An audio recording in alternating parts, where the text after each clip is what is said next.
Well, good evening to you, ladies and gentlemen. This is Scott Manning coming to you from our home here in Columbus. I want to thank all my loyal viewers for tuning out there in YouTube land here tonight. I'm so glad to have you with us, and I got the news and the notes of the day. I got the news of the week. The sports news of the week, I should say, and I'm just going to go and just jump right into it. As you already know, Marcus Mariota went on to win the Heisman Trophy. Congratulations to him. He won the Heisman Trophy in a dominating fashion, getting 90.92% of the vote, the second highest total vote count in history. The highest one was Troy Smith in 2006 when he was at Ohio State. He had 91.2% of the vote. So congratulations to Mr. Marcus Mariota. He is the first player from the state of Hawaii ever to win the Heisman, and he's the first player from Oregon ever to win the Heisman Trophy. So congratulations to him. Melvin Gordon was second in the Heisman voting, a very distant second in the Heisman voting, I should say. And Amari Cooper of Alabama was third. And just an FYI, folks, as for last year's winner, Jameis Winston, he did not do very well. And also, too, J.T. Barrett finished ahead of Jameis Winston in the Heisman Trophy voting. That shows you how bad of a season Winston had this year.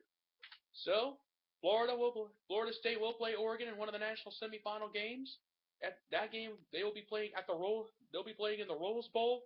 So we're going to have this year's Heisman Trophy winner against last year's Heisman Trophy winner. Only for the fifth time ever in the history of college football, those two Heisman Trophy winners will meet in a bowl game. The NFL Players Association is taking the NFL to court over the Adrian Peterson. They are asking the court to dismiss the arbitration ruling that upheld the NFL suspension of their star running back. As you all know, Adrian Peterson was accused of child abuse and everything else, and he's been suspended indefinitely. He cannot apply for reinstatement until April 15th of next year. And you know what makes me sick? An arbitrator said they're there to Ray Rice and gave him permission to return to the NFL. Ray Rice should have stayed suspended, bottom line. And I'll say it again. Ray Rice should have been suspended indefinitely. He should still be suspended. But an arbitrator said, no, you're allowed to return. But then let me ask you this. Okay, he's allowed to return. What team would be stupid enough to take him? If he wants to return to playing football, he's only got one option. Go play in the CFL up in Canada. That's his only option, or even maybe the Arena League. But I don't even think the Arena League would even want him. So therefore, I'm saying this: Ray Rice's suspension has been lifted. He's back. He's allowed to play. What team would want him? I sure said no. If I was an owner, I wouldn't want him. I would not want all the garbage that's going around. And besides, I think he would cost whatever NFL team he had. Ray Rice would cost the team money. I think they would actually lose money with letting him return, because a lot of fans, a lot of domestic violence groups watch the NFL. That would shut them off right there. And that wouldn't me too. So that's all I got to say about the Ray Rice incident and the Adrian Peterson incident. There's somebody else who's in more trouble than Adrian Peterson and Ray Rice combined, and I'll get to that in just a moment. Well, NFL teams that are pathetic this year, I got some bad news. It looks like nobody will be eligible to get John Gruden because he has extended his contract with ESPN through 2021. The deal was announced during halftime of the ESPN Monday Night Football game between the Saints and the Bears. The Saints won 31-15. So congrats to the Saints. So that's where we stand right now. John Gruden will be staying with ESPN. Personally, I'm glad because I think, in my opinion, he's the next John Madden. I don't think there's going to be anybody like John Madden, but I'm just saying. So any bad NFL teams, you might as well look elsewhere because you're not gonna get John Gruden anyway anyhow. This next story that was given to me, I got to give a shout out to my sister, Missy. Thank you so much for sending me this, and thank you for letting me know about this. So I got to give a shout out to her. Thank you for sending me this story, and I also got to thank People Magazine as well. Here's what's going on. Darren Sharper is jailed for federal drug charges for sale and attempted rape in Los Angeles. He's also facing 9 counts in Louisiana. 3 of those counts are federal counts, which carry 20 years in prison and a fine up to $250,000. He's also been accused of rape in Arizona and California. In the New Orleans parish where he has been charged, he's pled not guilty. As many of you know, Darren Sharper used to work for the NFL Network.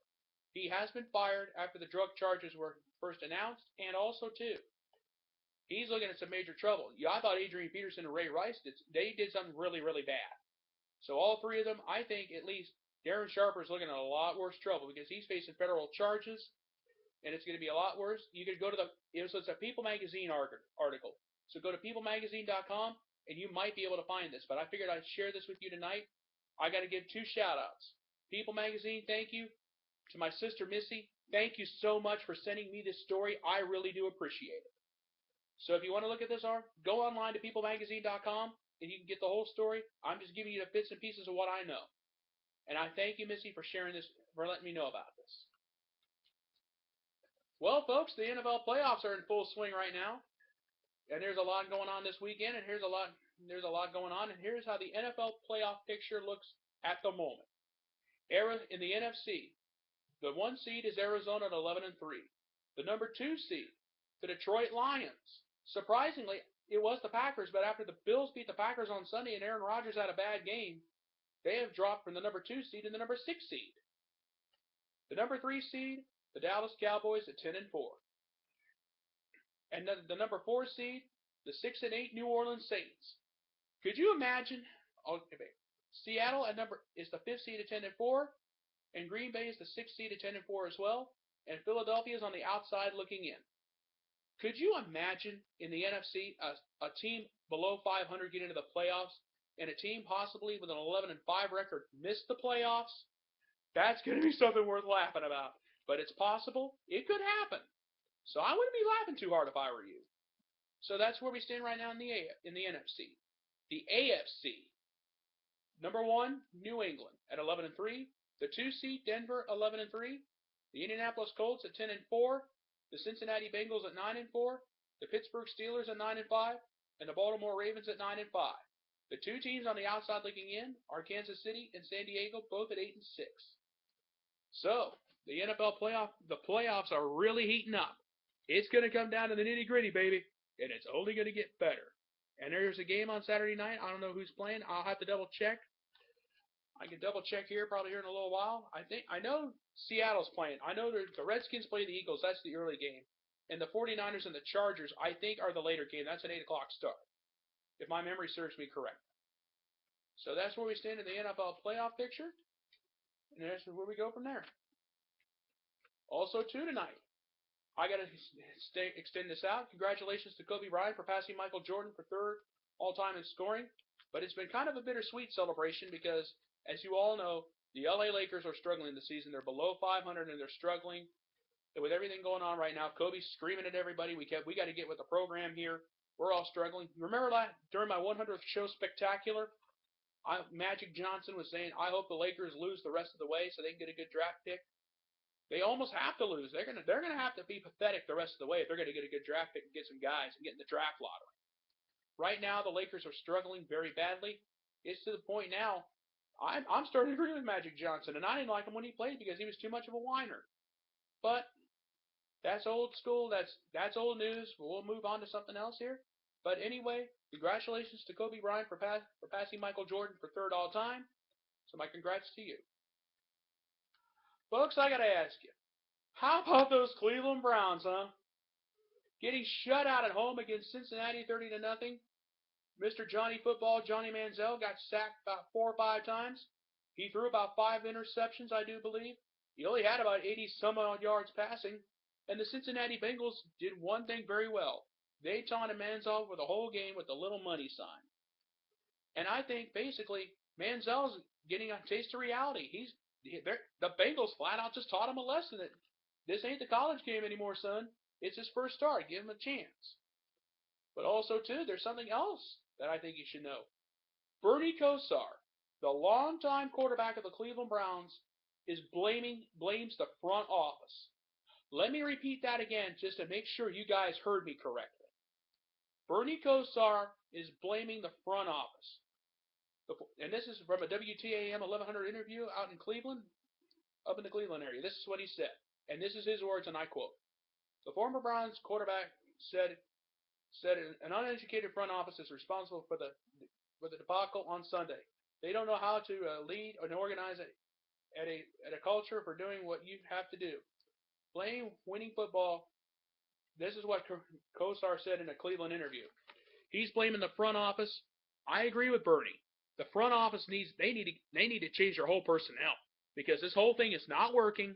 It's been a nightmare, and the Browns were like 7-4, ready looking at the playoffs.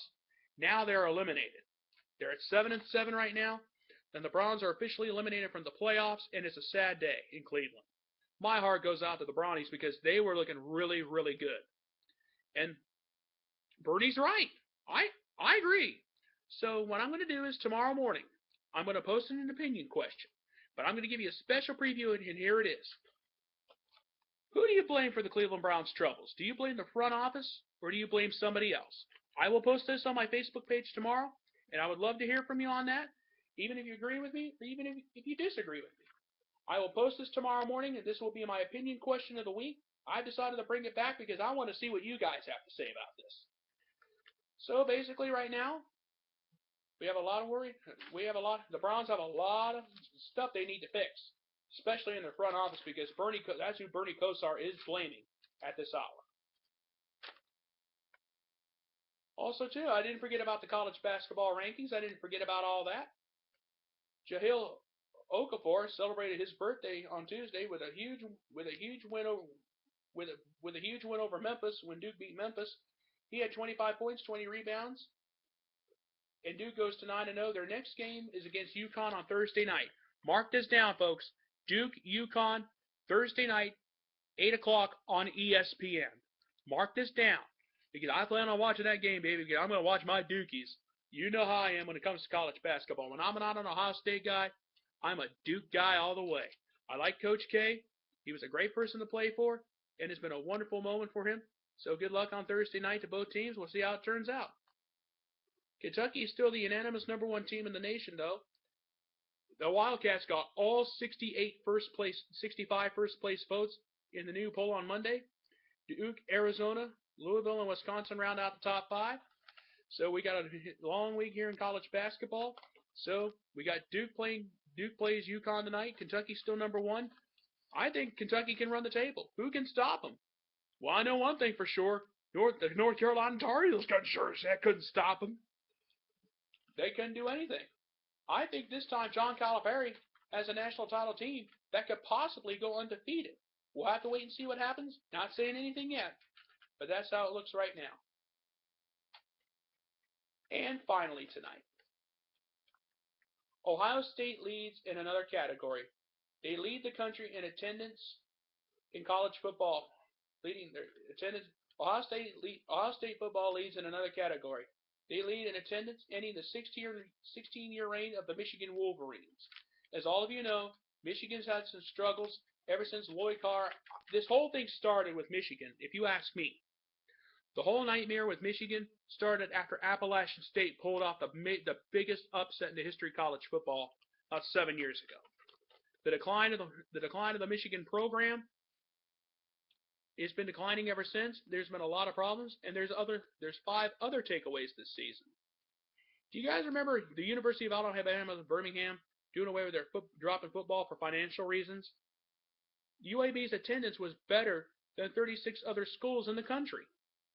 The other thing that was a takeaway, despite a losing record, despite losing Texas A&M, despite a 7-5 record, attendance was up this year. Number 3. Traditional powerhouses like Michigan, Florida, and Texas saw declines. Okay, and the number 4 thing was a mixed bag for FBS Navies. Appalachian State and Georgia Southern moved to the Sun Belt Conference. Number 5. Eastern Michigan claims an attendance increase of 247%. I don't know if that's true or not, but I got to tell you, this has been an interesting year in college football, and it's not over yet. We got the bowl season coming up. We got the 2 biggest games going on New Year's Day.